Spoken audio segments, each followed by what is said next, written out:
नमस्कार दोस्तों, मैं आचार्य योगेश पारिक वेद स्वाध्याय पीठ के आओ ज्योतिष सीखें इस चैनल में सभी का तहे दिल से हार्दिक स्वागत करता हूं। दोस्तों, जन्म कुंडली बनाने के लिए नक्षत्र की उपयोगिता का बहुत बड़ा महत्व है और बिना नक्षत्र के हमारी ज्योतिष अधूरी है। और जब हम ज्योतिष या कुंडली में प्रवेश करते हैं तो कुंडली में प्रवेश करने का सबसे प्रथम साधन है पंचांग, और पंचांग का जो तीसरा अंग है वह है नक्षत्र। और नक्षत्र की जो भूमिका है, जिस प्रकार पंच तत्वों की भूमिका हमारे शरीर के लिए बहुत जरूरी होती है, इसी प्रकार से जो 5 अंग है इनकी भूमिका ज्योतिष के लिए बहुत अनिवार्य होती है। आज हम आपको बताएंगे नक्षत्र के आधार पर जन्म पाये का जानना। देखिए, हर बालक का जन्म होता है तो जब बच्चा माँ के साथ में घर पर आता है तो हर व्यक्ति की जानने की इच्छा होती है कि कौन से पाए हमारे बच्चे का जन्म हुआ है, यानी कि कौन से पाद का हुआ, कौन से पैर का जन्म हुआ है इनका। तो जैसे कि बताया गया है कि 4 पाए होते हैं, और चांदी का, लोहे का, तांबे का और स्वर्ण का। इस प्रकार से जो 4 पाए होते हैं उन पायों के अंदर किस आधार पे बताएं कि किस प्रकार से इनका जन्म हुआ है और कौन से पाए में हुआ है।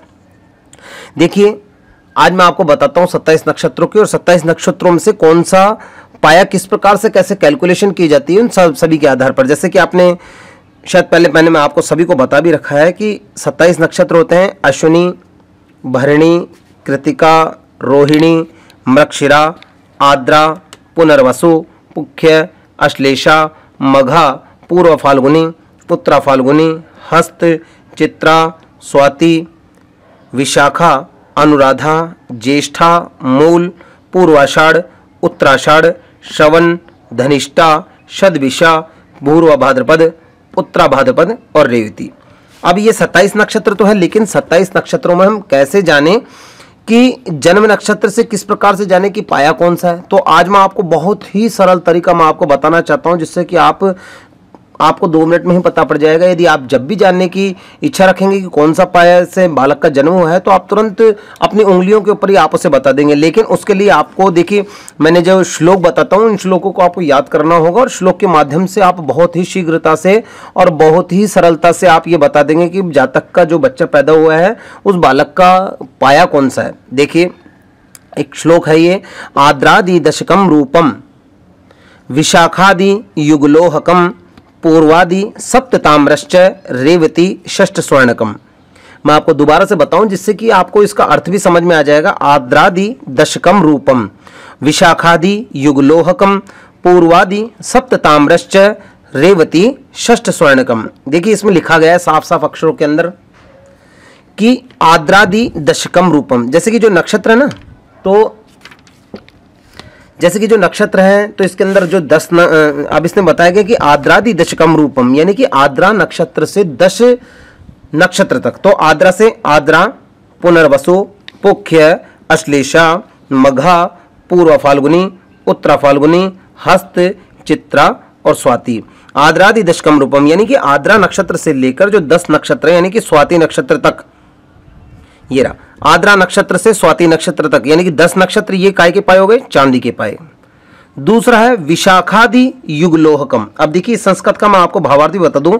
विशाखादि यानी विशाखा से लेकर, और युगलोहकम, युग का अर्थ होता है 4। जैसे बताया गया ना, हमारे 4 युग होते हैं, तो 4 युगों के अंदर इसका यहां पर तात्पर्य है युगलोहकम। युग का अर्थ 4 और लोहकम यानी लोहे का पाया। तो विशाखा से लेकर 4, तो विशाखा, अनुराधा, ज्येष्ठा और मूल, यानी कि विशाखा से लेकर जो 4 नक्षत्र हैं वे लोहे के पाए होते हैं। अब दूसरा देखिए, पूर्वादि सप्तताम्रश्च, यानी पूर्वादि का अर्थ है यहाँ पर पूर्वाषाढ़ से। तो पूर्वाषाढ़ से लेकर पूर्वादि सप्तताम्रश्च, यानी कि पूर्वाषाढ़ से लेकर और उत्तरा भाद्रपद तक, यानी कि 7 जो नक्षत्र हैं। देखिए, पूर्वाषाढ़ से 1, 2, 3, 4, 5, 6 और 7 उत्तरा भाद्रपद आता है। तो पूर्वाषाढ़, उत्तराषाढ़, श्रवण, धनिष्ठा, शतभिषा, पूर्व भाद्रपद और उत्तरा भाद्रपद, यानी कि पूर्वाषाढ़ से लेकर उत्तरा भाद्रपद तक ये 7 नक्षत्र ये तांबे के पाए कहलाता है। फिर इसमें लिखा हुआ रेवती षष्ठ स्वर्णकम, और रेवती होता है, रेवती से लेकर रेवती षष्ठ स्वर्णकम, रेवती से लेकर मृगशिरा, यानी कि 6 नक्षत्र जो होते हैं षष्ठ स्वर्णकम, ये 6 सोने के पाए होते हैं। रेवती से कहां से? रेवती। फिर वापस से हम चलो जाएंगे अश्विनी, भरणी, कृतिका, रोहिणी और मृगशिरा। ये रेवती से लेकर और मृगशिरा यानी कि 6 नक्षत्र ये स्वर्ण के पाए हो गए। दोस्तों इस प्रकार से मैं आपको दोबारा से इससे वापस बता देता हूं कि आद्रादि दशकम रूपम यानी आद्रा से नक्षत्र से लेकर जो 10 नक्षत्र हैं वहां पर चांदी का पाया है। विशाखादि युगलोहकम, विशाखा से लेकर जो 4 नक्षत्र हैं यानी मूल नक्षत्र तक वो लोहे के पाए हैं। और पूर्वादि सप्त ताम्रश्च, पूर्वाषाढ़ से लेकर उत्तराषाढ़ तक, उत्तरा भाद्रपद तक 7 जो नक्षत्र वो तांबे के पाए हैं। और रेवती षष्ठ स्वर्णकम, और रेवती से लेकर जो मृगशिरा नक्षत्र यहाँ पर 6 नक्षत्र ये सोने के पाए हैं। देखिए ये तो हो गई बात पायों की कि किस पाए में जातक का जन्म हुआ है। तो जिस नक्षत्र में जातक का जन्म हुआ है उसी को हम पायों की संज्ञा देंगे। जैसे सपोज कर लीजिए कि एक उदाहरण के लिए मैं आपको बताऊं, किसी जातक का पुष्य नक्षत्र में जन्म हुआ है तो हम कैसे जानेंगे पुष्य नक्षत्र का? तो हमको सबसे पहले यदि हमको श्लोक याद होगा तो हमको हमें बिल्कुल ध्यान हो जाएगा कि आद्रा से स्वाति तक यानी आद्रादि दशकम रूपम, तो आद्रा पुनरसु पुख्य यानी तीसरा, आद्रा से तीसरा नक्षत्र हो गया तो काय में हुआ, चांदी का पाय हो गया। यदि हमें भरणी नक्षत्र का हमें ध्यान करना है कि भरणी नक्षत्र में कोई जातक पैदा हुआ है तो भरणी नक्षत्र वाला कौन से उसमें पाए में हुआ है, तो यहाँ लिखा हुआ है रेवती षष्ठ स्वर्णकम, तो रेवती अश्विनी भरणी ये भी तीसरा हो गया। तो यानी कि रेवती से लेकर मृगशिरा तक ये 6 नक्षत्र होने से स्वर्ण के अंदर है। तो इस प्रकार से हमने जाना कि जातक का यदि जन्म किसी नक्षत्र में होता है तो उसका पाया कौन सा होगा, तो ये 4 पायों में इस प्रकार होगा। लेकिन एक बात और बताऊं मैं, सबसे अच्छा यदि हमें इसमें संज्ञा दी गई तो सबसे पहला जो नंबर का है वह चांदी का पाया। इसके अंदर जातक स्वस्थ रहता है, मानसिकता उसकी अनुकूल रहती है, हमेशा लोगों के लिए कोऑपरेटिव उसका नेचर रहता है, उसके अंदर बहुत गंभीरता रहती है और हमेशा स्वस्थ रहता है। दूसरा यदि हम बात करें तो ये जो तांबे का पाया है इसे हम संज्ञा दे सकते हैं दूसरे नंबर की। तांबे का जो पाए में जो जन्म होता है वह जातक भी बिल्कुल स्वस्थ रहता है, लेकिन थोड़ा सा उसमें आंशिक क्रोध की स्थिति बनती है।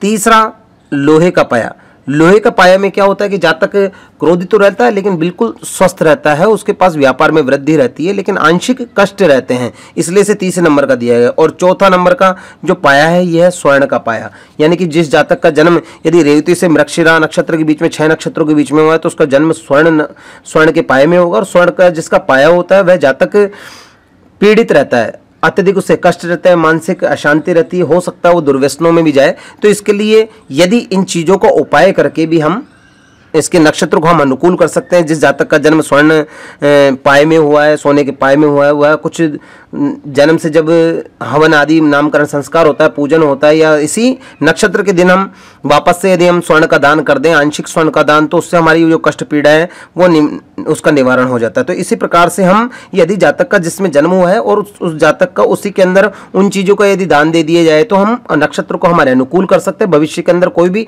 अरिष्टताएं या बाधाएं आती है तो उनको हम अनुकूल करके हमारे जीवन को अब बिल्कुल ट्रैक पर चला सकते हैं। तो दोस्तों ये मैंने बताया आपको नक्षत्र से किस प्रकार हम जान सकते हैं कि जन्म का पाया कौन सा है, और आगे भी हम ऐसे नई नई आपको जानकारियाँ देते रहेंगे। हमारी इस वीडियो को अधिक से अधिक आप शेयर करें। हमारी इस वीडियो से जुड़ने के लिए आप सभी का बहुत बहुत धन्यवाद। जय हिंद, जय भारत।